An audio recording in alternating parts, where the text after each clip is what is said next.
talked about how to finding one's style, certainly with editing, which is kind of a whole thing in itself, right? How do you go about eh, finding an intent with your editing style, or at least what you're trying to say in your photos? Is there, do you pay much attention to that in terms of documenting what you're seeing with how you represent it in the photo? Like, take your glowworm example. What are you thinking about when you're taking those photos? Like, I want to capture this exactly how it is, or I want to make more of an artistic aesthetic. Well, it's also quite complicated question right now because there's a lot of AI coming in. So I personally tend to do editing more natural way right now. So than it was before when we all played with the HDR and we all played with kind of just how to explain a bit over editing, let's say, yeah. So now I try to find more simpler nature scenes with a bit of less editing, but focusing more on the phenomenon itself.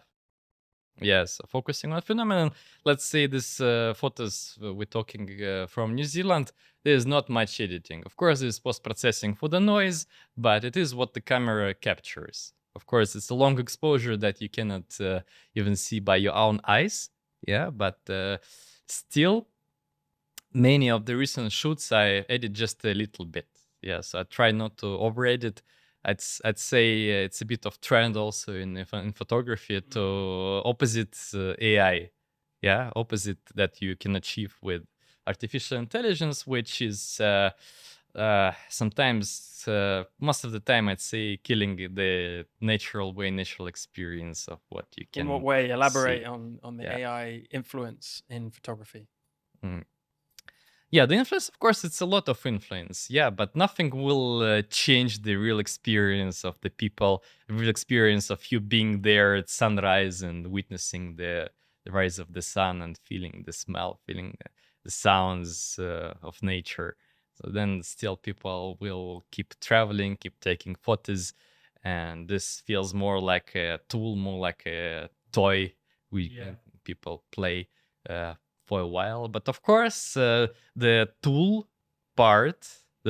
part of this is quite amazing as it simplifies the editing a lot as well. So let's say uh, I use not just Lightroom or Photoshop for editing. If we talk about that, I use some software like Skylum. And Skylum has Luminar. Let's say they have AI for dust spots removal or even for the wire removal from your pictures. Really? Yeah, so this always struggle for photographers for Yes, the you'd have dust to brush spots. it out to Yeah, you can just spot click one remove. Yeah. button and it removes all the dust spots.